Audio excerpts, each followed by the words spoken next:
السلام علیکم بچوں، آج ہم چھوٹی جماعت اسلامیات کی کتاب سے چھٹا سبق پڑھیں گے۔ ٹھیک ہے بچوں، چھٹا سبق ہمارے پاس ہے اسلام کی دعوت، صفحہ نمبر 21 پہ۔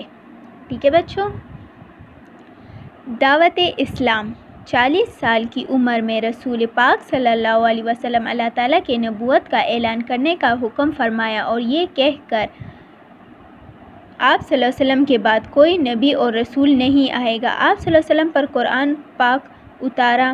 پہلی وحی نازل ہونے کے بعد خواتین میں سب سے پہلے آپ صلی اللہ علیہ وسلم کی بیوی حضرت خدیجہ رضی اللہ عنہ ایمان لائی۔ پہلی وحی کے کچھ دنوں کے بعد دوسری وحی میں سورۃ المدثر کی ابتدائی آیات نازل ہوئی۔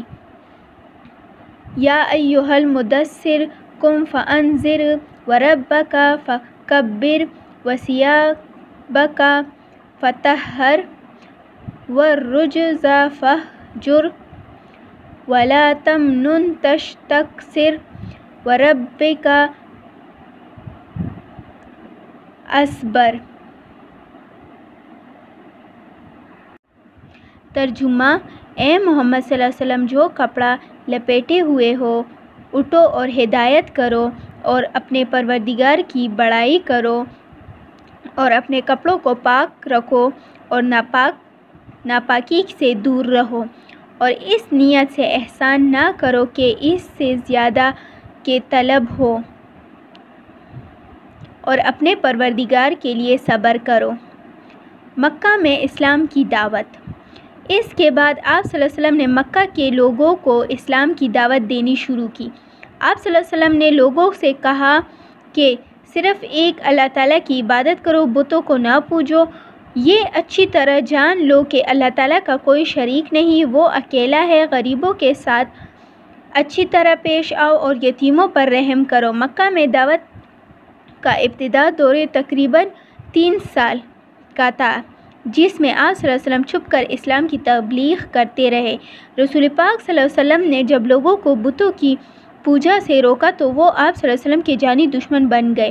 انہوں نے اسلام کی بہت مخالفت کی، لیکن اس کے باوجود مسلمانوں کی تعداد میں اضافہ ہوتا گیا۔ شروع میں آپ صلی اللہ علیہ وسلم اکیلے لوگوں کو اسلام کی دعوت دے رہے تھے، اور مکہ والوں کی جانب سے تکلیفیں دینے کے باوجود آپ صلی اللہ علیہ وسلم ہمت اور صبر کے ساتھ لوگوں کو اچھی باتیں بتاتے رہے اور بری باتوں سے روکتے رہے۔ دور میں آپ صلی اللہ علیہ وسلم کی دعوت پر بچوں میں سب سے پہلے حضرت علی رضی اللہ عنہ، غلاموں میں زید بن حارث رضی اللہ عنہ، اور دوستوں میں حضرت ابوبکر صدیق رضی اللہ عنہ ایمان لائے۔ ان کے بعد حضرت عثمان رضی اللہ عنہ، حضرت زبیر رضی اللہ عنہ، حضرت عبد الرحمن بن عوف رضی اللہ عنہ، حضرت سعید بن ابی وقاص رضی اللہ عنہ اور حضرت طلحہ رضی اللہ عنہ بھی دائرہ اسلام میں داخل ہو گئے، لیکن حضرت عمر رضی اللہ عنہ کے اسلام لانے تک مسلمان کھلے عام یا مسجد حرام میں نماز ادا نہیں کر سکتے تھے، بلکہ جب نماز کا وقت آتا تو آپ صلی اللہ علیہ وسلم اپنے ساتھیوں کے ساتھ کسی گھاٹی میں جا کر نماز ادا کرتے تھے۔ خاندان والوں کو اسلام کی دعوت۔ مکہ میں اسلام کی دعوت کا کام حضرت ارقم رضی اللہ عنہ کے گھر میں چھپ چھپ کر جاری تھا کہ اللہ تعالیٰ نے آپ صلی اللہ علیہ وسلم پر وحی نازل کر کے کھلے عام اسلام کی دعوت دینے کا حکم دیا۔ وَأَنذِرْ عَشِيرَتَكَ الْأَقْرَبِينَ۔ ترجمہ: اور اپنے قریب کے رشتہ داروں کو ڈر سنا دو۔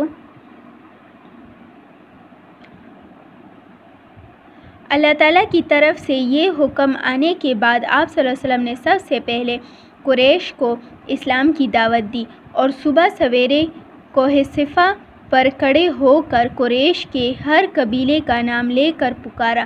عرب میں رواج تھا کہ اگر صبح سویرے کسی قبیلے کے اچانک حملے کا خطرہ ہوتا اور جس شخص کو بھی حملے کا پتہ چل جاتا وہ اسی طرح پہاڑی پر چڑھ کر لوگوں کو پکارتا تھا، اور لوگ اس کی آواز سنتے ہی ہر طرف سے دور چلے جاتے تھے۔ چنانچہ آپ صلی اللہ علیہ وسلم کی آواز پر سب لوگ اپنے اپنے گھروں سے نکل آئے۔ آپ صلی اللہ علیہ وسلم نے ان سے فرمایا، لوگوں، اگر تم میں سے کہو کہ اس پہاڑ کے پیچھے سے ایک بہت بڑا لشکر تم پر حملہ کرنا چاہتا ہے، تو کیا تم میری بات کو سچ مانو گے؟ سب نے جواب دیا، بے شک، کیونکہ آپ صلی اللہ علیہ وسلم صادق اور امین ہیں، ہم آپ کی بات پر ضرور یقین کریں گے۔ پھر آپ صلی اللہ علیہ وسلم نے فرمایا، میں تمہیں ایک اللہ کی بندگی کی طرف بلاتا ہوں اور اللہ تعالیٰ کا سخت عذاب آنے سے پہلے تمہیں خبردار کرتا ہوں۔ میں اللہ تعالیٰ کے حکم کے بغیر تمہارے کسی کام نہیں آ سکتا۔ قیامت کے دن صرف متقی لوگ ہی میرے رشتہ دار ہوں گے، البتہ دنیا میں میرا اور تمہارا خون کا رشتہ ہے، لہٰذا میں تمہارے ساتھ اچھا سلوک کروں گا۔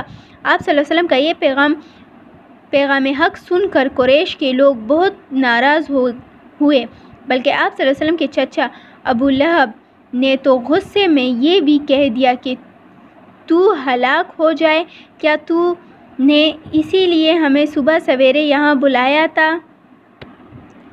دعوت اسلام کا دوسرا مرحلہ۔ قریش نے آپ صلی اللہ علیہ وسلم کی جانب سے دی جانے والی اسلام کی دعوت کی بھرپور مخالفت کی، لیکن اس کے باوجود آپ صلی اللہ علیہ وسلم مایوس نہیں ہوئے اور آپ صلی اللہ علیہ وسلم نے چند دنوں کے بعد خاندان عبد المطلب اور بنی ہاشم کے کچھ لوگوں کو کھانے پر بلایا۔ کھانا کھانے کے بعد آپ صلی اللہ علیہ وسلم نے ان لوگوں سے فرمایا، میں اللہ تعالیٰ کا جو پیغام آپ لوگوں تک پہنچا رہا ہوں، اس سے آپ کو دنیا اور آخرت دونوں میں کامیابی ہوگی۔ اس موقع پر جو لوگ موجود تھے، آپ صلی اللہ علیہ وسلم نے انہیں بھی بتوں کی پوجا کرنے کے بجائے ایک اللہ تعالیٰ کی عبادت کرنے کے لیے کہا۔ آپ صلی اللہ علیہ وسلم نے انہیں بتایا کہ اچھے کام کرنے کے بدلے میں جنت اور برے کام کرنے کے بدلے میں دوزخ میں ڈالے جائیں گے۔ پھر آپ صلی اللہ علیہ وسلم نے ان سے پوچھا کہ اسلام کی دعوت پھیلانے میں آپ لوگوں میں سے کون میرا ساتھ دے گا؟ لیکن کسی نے کوئی جواب نہیں دیا اور خاموش رہے۔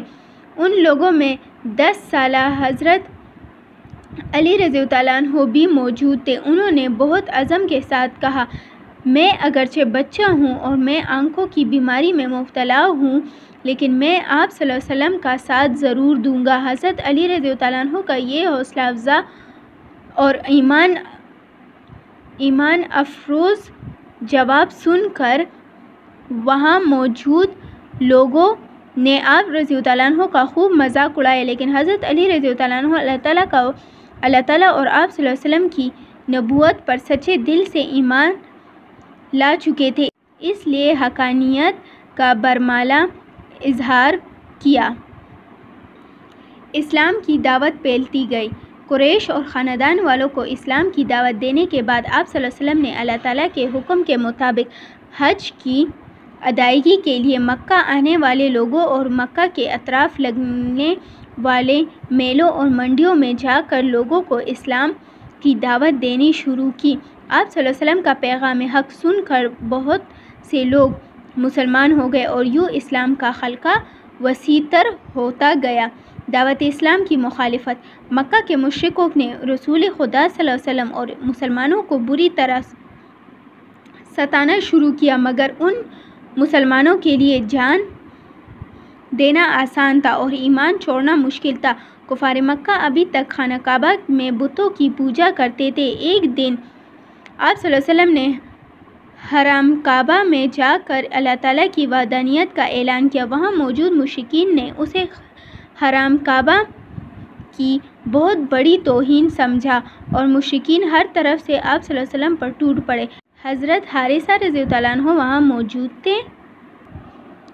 وہ آپ صلی اللہ علیہ وسلم کی مدد کے لیے دوڑتے، لیکن مشرکین نے ان پر تلواروں سے حملہ کیا تو وہ شہید ہو گئے اور اللہ تعالیٰ کے فضل و کرم سے آپ صلی اللہ علیہ وسلم محفوظ رکھے۔ مکہ میں کفار کی جانب سے مسلمانوں پر بڑھتے ہوئے مظالم کو دیکھتے ہوئے نبوت کے 13ویں سال اللہ تعالیٰ نے آپ صلی اللہ علیہ وسلم کو مدینہ منورہ کی طرف ہجرت کرنے کا حکم دیا۔